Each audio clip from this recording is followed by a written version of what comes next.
चंदन यात्रा श्रीक्षेत्र धाम नरेंद्र पुष्करणी रे महाप्रभु आसी था चाप खेलवाक यह सीधा सड़क देखा सहित तार इतिहास तार किंवदंती और लुचि रही किसी रहस्यमय कथा उपरे आज वीडियो में संपूर्ण जाना वीडियो को संपूर्ण देखंतु आसंतु आरंभ करिबा।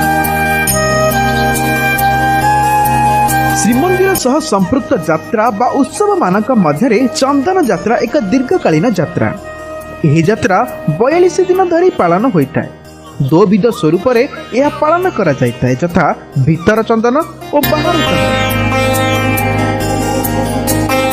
विभिन्न पुराण और संहिता अनुसार वैशाख मास शुक्ल पक्ष तृतीय ठारू आरंभ हो ज्येष्ठ मास शुक्ल पक्ष चतुर्दशी पर्यंत यह अनुष्ठित हुए।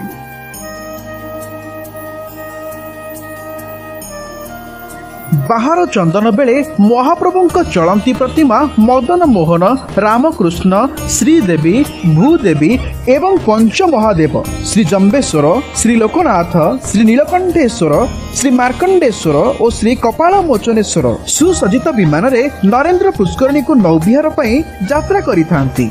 नरेंद्र रे जल क्रीड़ा संपादित हुए 21 दिन धरी परवर्ती 21 दिन महाप्रभुंकर बाहर बीच न होई श्रीमंदिर भितर अन्यान्य नीति संपन्न होता है। याकू भीतर चंदन कहा जाए। अक्षय तृतीय तिथि एई यात्रार प्रारंभिक तिथि। एई दिवस को धरी यात्रार अवशिष्ट दिन गुड़ी को गणना करा जिबा विधि रहिछि। तेबे चंदन यात्रा रे महाप्रभुंकर मणि विमान व्यवहार करा जाइथाय। मणि विमान मणि खचित होइतिबारु एई विमानर नाम मणि विमान। चंदन चकड़ा को यह चलंती प्रतिमा को बहन करि नेइथिबारु एई अवसर रे एई विमान गुरुत्वपूर्ण। एई विमान रे चलंती प्रतिमा नरेंद्र को जल क्रीड़ा निमंते जाइथांती। एई दिन अनेक अनेक भक्त आसीथांती नरेंद्र पुष्करणी को भगवानकर चाप खेल देखिबा पाई।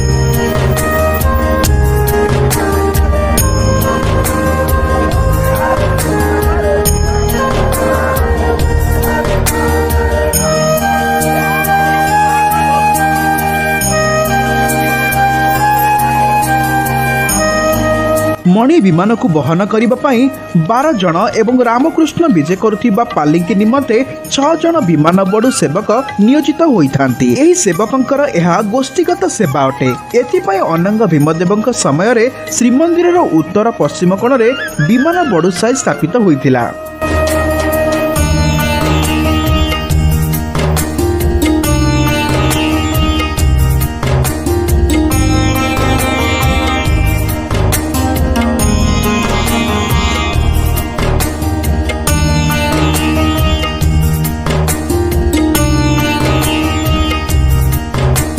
यापर महाप्रभुंक चलंती प्रतिमा मदन मोहन रामकृष्ण श्रीदेवी भूदेवी एवं पंच महादेव श्री जम्बेश्वर श्री लोकनाथ श्री नीलकंठ एवं श्री मार्कंडेश्वर और श्री कपाल मोचनेश्वर को विमान चाप को निया जाए।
चलंती प्रतिमा विजे समय चंदन गीत गान कराए। श्रीमंदिर ठारू नरेंद्र सरोवर पर्यंत पंक्ति भोग हुए।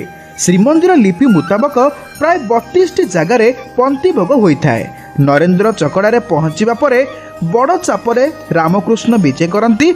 एथिरे पंच महादेव उक्त चापर पक्ष सिंहासन रे विजे हुंती।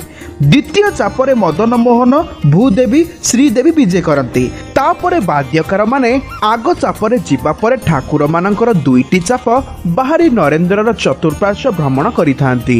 रामकृष्ण थिबा चापर नाम भद्रा और द्वितीय चापर नाम नंदा।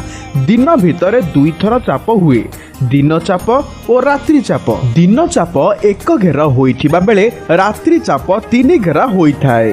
महाप्रभु श्री जगन्नाथ को केंद्र करी जो द्वादश यात्रा श्रीक्षेत्र रे पालित हुए तन्मध्य चंदन यात्रा एक विशिष्ट उत्सव भाव में जनादृति लाभ करिछि। बहु प्राचीन कालरू समग्र उत्कल रे यह एक प्रसिद्ध यात्रा भावे परिचित।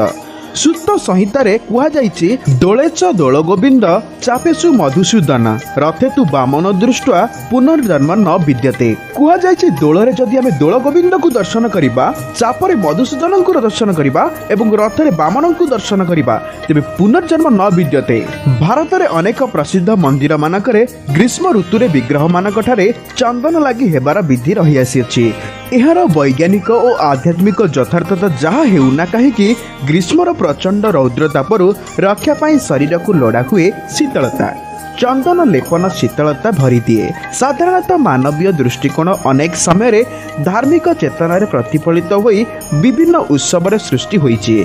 परिवेश प्रकृति और कल्पना माध्यम केतेक क्षेत्र में यह विभिन्न रूप में प्रकाशित हेले मध्य भक्त और भक्तिर आधार मध्य एक आवेगमय संपर्क प्रतिफलन हुए। यही प्रतिफलन ओडिया जाति केबे अनुभव करी निज प्राणर देवता को चंदन शीतलता प्रदान करी चाप खेलाइला ताहा एबे भी गवेषणार विषय।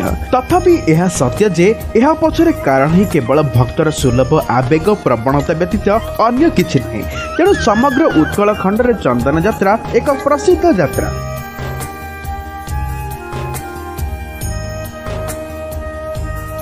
आम पुराण और शास्त्र रे चैत्र और बैशाख 2 मास को मधुमास नाम नामित करा जाइछि। एही दिन मानकरे प्रभु श्री जगन्नाथ मधुसूदन भाव में उपासित होइथांती।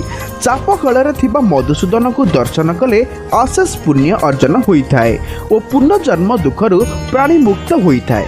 शास्त्र रे वर्णित अछि जे देह देवालय प्रक्तो जीव इति सनातन, अर्थात देह मंदिर रे अवस्थित सत चेतना ही सनातन। से न्याय ग्रीष्मर प्रचंड रुद्रताप हरण पाई मनुष्य जेपरी स्नान पवन व चंदन इत्यादि कामना करिथाए, ठीक सेहीपरि निज प्राणप्रिय देवता को मध्य शीतलता प्रदान पाई व्यवस्था करिआसिछि अति प्राचीन कालरू। से प्रथा प्रसिद्ध राष्ट्रर नीति रे श्रीमंदिरस्थ चतुर्धा मूर्ति को एही समय रे दीर्घ 42 दिन धरी चंदन लागि करा जाइथाए। महाप्रभुଙ୍କ प्रतिनिधि चलंती प्रतिमा रे एही अवसर रे चंदन सरोवर रे बा नरेंद्र पुष्करणी रे चाप खेलती। एहाको चंदन यात्रा कहा जाए। जना जाइछि जे अतीत दिन रे एही उत्सव श्रीमंदिर मध्य केवल चंदन लागिरे सीमित थिला। द्वादश शताब्दी रे चोड़गंगदेव जगन्नाथ बल्लभ मध्य थिबा बेंट पोखरी रे एहा कराइथिले। अन्य सूत्ररू जानिबाकू मिले जे एकदा चंदनपुर रे मध्य श्री जगन्नाथंकर चंदन यात्रा अनुष्ठित होइथिला। जनश्रुति अनुजाई महाप्रभुंकर चंदन यात्रा एठारे महा आडंबर सह प्रतिपालित होइथिबारु स्थानर नाम हैला चंदनपुर। चंदनपुर पुष्करिणी श्रीमंदिर ठारे दूर रे होइथिबारु वीर हरेकृष्णपुर ठारे थिबा रानी तलाउ पुष्करिणी रे किछि वर्ष चंदन यात्रा अनुष्ठित होइथिला। वीर हरेकृष्णपुर एही पुष्करिणी रानी अहल्याबाई द्वारा खनन होइथिला।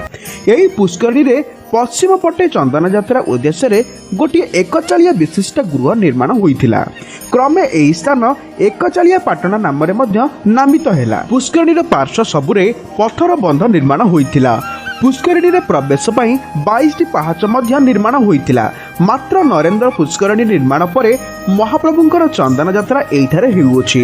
दर्शक बंधु, नरेंद्र पुष्करिणी विषय अधिक तथ्य जानिबा पई तार इतिहास तार किंवदंती विषय जानिबा पई हमर वीडियो सेपरेट रहिछि। डिस्क्रिप्शन रे लिंक रहिछि, आपण माने क्लिक करी याको देखंतु। गजपति कपिलेन्द्र देवଙ୍କ ସମୟରେ ନରେନ୍ଦ୍ର ପୁଷ୍କରିଣୀର ପର୍ଯ୍ୟାପ୍ତ ଉନ୍ନତି ସାଧିତ ହୋଇପାରିଥିଲା। ପ୍ରସ୍ତର ପାବଛ ଓ ମଣ୍ଡପ ତାଙ୍କ ଦ୍ୱାରା ନିର୍ମିତ ହେଲା ପରେ ଯାତ୍ରାର ଆକର୍ଷଣ ବୃଦ୍ଧି ପାଇଲା। ଅବଶ୍ୟ ଅନେକ ଥର ଏ ଯାତ୍ରା ବନ୍ଦ ହୋଇଛି ଓ ପୁନଃ ପ୍ରଚଳନ ହୋଇଛି। ମାଦଳ ବାଞ୍ଜି ଅନୁସାରେ ରାମଚନ୍ଦ୍ର ଦେବ ଏହି ଯାତ୍ରାର ପୁନଃ ପ୍ରଚଳନ କରିଥିଲେ। ଅତୀତରେ ମହାପ୍ରଭୁଙ୍କ ଚନ୍ଦନ ଯାତ୍ରା କାହିଁକି ଦୋଳ ଓ ଗୁଣ୍ଡିଚା ମଧ୍ୟ ଅନେକ ବର୍ଷ ଧରି ବନ୍ଦ ରହିଥିଲା। ଏସବୁ ତ ମହାପ୍ରଭୁଙ୍କର ଇଚ୍ଛା, କାରଣ କରି କରାଉଥାଏ ସେହି। ଡକ୍ଟର ଭାସ୍କର ମିଶ୍ରଙ୍କ ମତାନୁସାରେ 1706 ମସିହା ଠାରୁ ଅଦ୍ୟାବଧି ଠାକୁରଙ୍କର ଏହି ପ୍ରସିଦ୍ଧ ଚନ୍ଦନ ଯାତ୍ରା ନରେନ୍ଦ୍ର ପୁଷ୍କରିଣୀରେ ନିର୍ବିଘ୍ନରେ ତଥା ନିରନ୍ତର ଭାବେ ପାଳିତ ହୋଇଆସୁଅଛି। ପଣ୍ଡିତ ନୀଳମଣି ମିଶ୍ରଙ୍କ ମତରେ ଖ୍ରୀଷ୍ଟାବ୍ଦ ଦ୍ୱାଦଶ ଶତାବ୍ଦୀରେ ଗଙ୍ଗବଶୀୟ ରାଜାଙ୍କ ଅମଳରୁ ଶ୍ରୀକ୍ଷେତ୍ରରେ ଚନ୍ଦନ ଯାତ୍ରା ଆରମ୍ଭ ହୋଇଥିବାର ଅନୁମାନ କରାଯାଏ।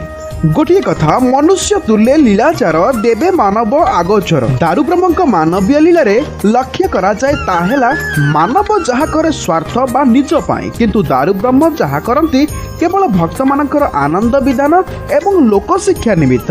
ଭାରତେ ଚତ୍କଳେ ଦେଶେ ଭୂସ୍ୱର୍ଗେ ପୁରୁଷୋତ୍ତମ ଦାରୁ ରୂପୀ ଜଗନ୍ନାଥ ଭକ୍ତା ନାମ ଭୟପ୍ରଦ। ଭାରତ ହିଁ ସାକ୍ଷାତ ସନାତନ ଧର୍ମର ପାର୍ଥିବ ଶରୀର ଅଟେ। ଭାରତକୁ ଧର୍ମର ଦେଶ, ଜ୍ଞାନର ଦେଶ, ସତ୍ୟର ଦେଶ, ତ୍ୟାଗର ଦେଶ, ତପସ୍ୟାର ଦେଶ ଓ ସେବାର ଦେଶ ବୋଲି ଶାସ୍ତ୍ରରେ କୁହାଯାଏ। ଶ୍ରୀକ୍ଷେତ୍ର, ଶ୍ରୀମନ୍ଦିର ଓ ଶ୍ରୀ ଜଗନ୍ନାଥଙ୍କୁ କେନ୍ଦ୍ର କରି 12 ମାସରେ 13 ଯାତ୍ରା, 27 ଉପଯାତ୍ରା ଓ 108 ପର୍ବପର୍ବାଣୀ ପାଳିତ ହୁଏ। ମାନବ ଲୀଳା ପ୍ରଦର୍ଶନ କରୁଥିବା ଦାରବ ତନୁ ପରାତ୍ପର ପରମେଶ୍ୱର ଶ୍ରୀ ଜଗନ୍ନାଥ ଶ୍ରୀକ୍ଷେତ୍ରରେ ଅବସ୍ଥାନ କରି ସାରା ଜଗତର ଭକ୍ତମାନଙ୍କର ଅଭୟ ପ୍ରଦାନକାରୀ ହୋଇ ରହିଛନ୍ତି। କେଉଁ ଅଜ୍ଞାତ ସମୟରୁ ଯୁଗ ଯୁଗ ଧରି ଭଗବାନ ବିଷ୍ଣୁ ଅବତାର ଗ୍ରହଣ କରି କିମ୍ବା ଜନତା ଜନାର୍ଦ୍ଦନ ରୂପରେ ମର୍ତ୍ତ୍ୟରେ ଅବତୀର୍ଣ୍ଣ ହୋଇ ପାରିବାରିକ, ଲୌକିକ, ସାମାଜିକ ତଥା ଆଧ୍ୟାତ୍ମିକ ସ୍ୱର୍ଗୀୟ ଆଦର୍ଶ ଦେଖାଇ ଚାଲିଛନ୍ତି। ଦାରୁବ୍ରହ୍ମ ପୁରୁଷୋତ୍ତମ ବୈଦିକ ବ୍ରହ୍ମତତ୍ତ୍ୱ ଓ ବୈଦିକ ଦାରୁତତ୍ତ୍ୱର ସମ୍ମିଶ୍ରଣ ଅଟନ୍ତି। ପୁରୁଷୋତ୍ତମ କ୍ଷେତ୍ରରେ ସେହି ଅନନ୍ତ, ଅଚ୍ୟୁତ, ଅରୂପ, ଅସୀମ, ଅତୀନ୍ଦ୍ରିୟ, ଅଚିନ୍ତ୍ୟ, ଅବ୍ୟକ୍ତ, ଅଣାକାର ବ୍ରହ୍ମ ରହସ୍ୟମୟ ଭାବେ ଦାରୁଖଣ୍ଡରେ ମୂର୍ତ୍ତିମନ୍ତ ହୋଇ ଦାରୁବ୍ରହ୍ମ ରୂପରେ ଉପାସିତ। ସତ୍ୟ ଯୁଗରେ ସେ ସଚିଦାନନ୍ଦ ଅବତାର, ସତ୍ ଚିତ୍ ଆନନ୍ଦ ଏକ ସମନ୍ୱିତ ବିକାଶ। ତୃତୀୟ ଯୁଗରେ ଶ୍ରୀରାମ ଅବତାର ଔଦାର୍ଯ୍ୟ ଭାବର ପ୍ରତୀକ। ଦ୍ୱାପରରେ ଶ୍ରୀକୃଷ୍ଣ ଅବତାର ମାଧୁର୍ଯ୍ୟ ଭାବର ସୃଜନକାରୀ। ଗତାନୁଗତ ମୂଢ଼ାନାଂ ବିଶ୍ୱାସାୟ ଚ ଦୁରାତ୍ମାନାଂ ଯାତ୍ରା ଏବଂ ବିଦ ବିପ୍ରା ବର୍ଷେ ବର୍ଷେ ପ୍ରବର୍ତ୍ତୟତ। ଅର୍ଥାତ୍ ମହାତ୍ମାମାନଙ୍କର ସନ୍ତୋଷ ବିଧାନ, ମୂଢ଼ମାନଙ୍କର ମୁଖ୍ୟ ପ୍ରାପ୍ତି ତଥା ଦୁରାତ୍ମାମାନଙ୍କର ବିଶ୍ୱାସ ନିମିତ୍ତ ସ୍ୱୟଂ ଶ୍ରୀ ଜଗନ୍ନାଥ ବିଭିନ୍ନ ଯାତ୍ରା ପ୍ରବର୍ତ୍ତନ କରିଛନ୍ତି, ଯାହାକି ବର୍ଷ ବର୍ଷ ଧରି ପାରମ୍ପରିକ ରୀତିରେ ଶ୍ରୀକ୍ଷେତ୍ରରେ ପାଳିତ ହୋଇଆସୁଅଛି।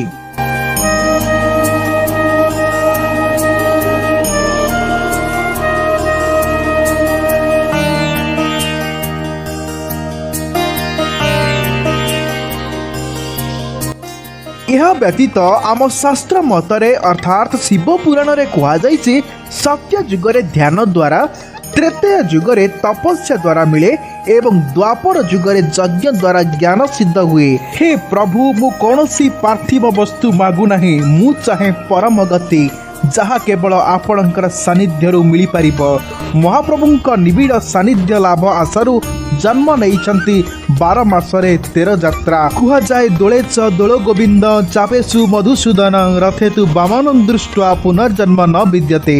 ଅର୍ଥାତ୍ ଦୋଳରେ ଯଦି ଦୋଳ ଗୋବିନ୍ଦକୁ ଦର୍ଶନ କରିବ, ଚାପରେ ମଧୁସୂଦନଙ୍କୁ ଏବଂ ରଥରେ ବାମନଙ୍କୁ ଦର୍ଶନ କଲେ ପୁନର୍ଜନ୍ମର ଦୁଃଖରୁ ପ୍ରାଣୀ ମୁକ୍ତ ହୋଇଥାଏ।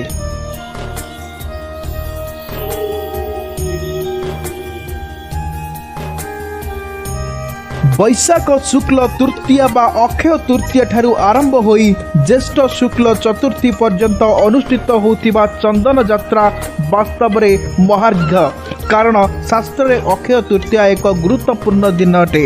ପଣ୍ଡିତ ସର୍ବସ୍ୱରେ କୁହାଯାଇଛି ଯେ ଏହି ଦିନ ଗୁରୁତ୍ୱ ଦାନ କଲେ ସେହି ଦାନ ଅକ୍ଷୟ ହୁଏ, ଚନ୍ଦନ ଦାନ କଲେ ବ୍ରହ୍ମ ସ୍ୱରୂପ ପ୍ରାପ୍ତ ହୁଏ। କୁହାଯାଇଛି ଏହି ଦିନ ସତ୍ୟ ଯୁଗର ଆରମ୍ଭ ହୋଇଥିଲା। ଏହି ଦିନ ଗଙ୍ଗା ପୃଥିବୀରେ ଅବତୀର୍ଣ୍ଣ ହୋଇଥିଲେ। ଏଣୁ ମହାବିଷ୍ଣୁଙ୍କ ତୃତୀୟାର୍ଥେ ତାଙ୍କର ଅତି ପ୍ରିୟ ଦିନ ଅକ୍ଷୟ ତୃତୀୟା ଠାରୁ ଚନ୍ଦନ ଯାତ୍ରା ଆରମ୍ଭ ହୋଇଥାଏ।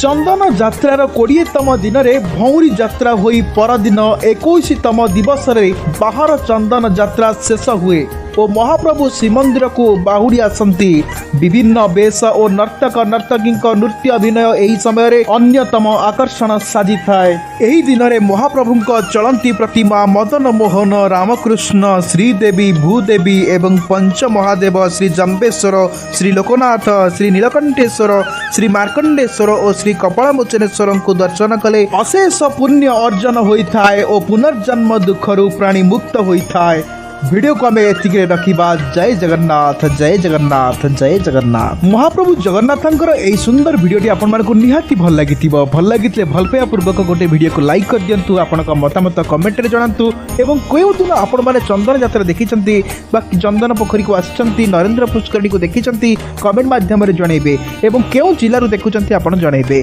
रहउचु पुन देखा आप एक सुंदर वीडियो सहित विदाय दियंतु। जय जगन्नाथ जय जगन्नाथ जय जगन्नाथ।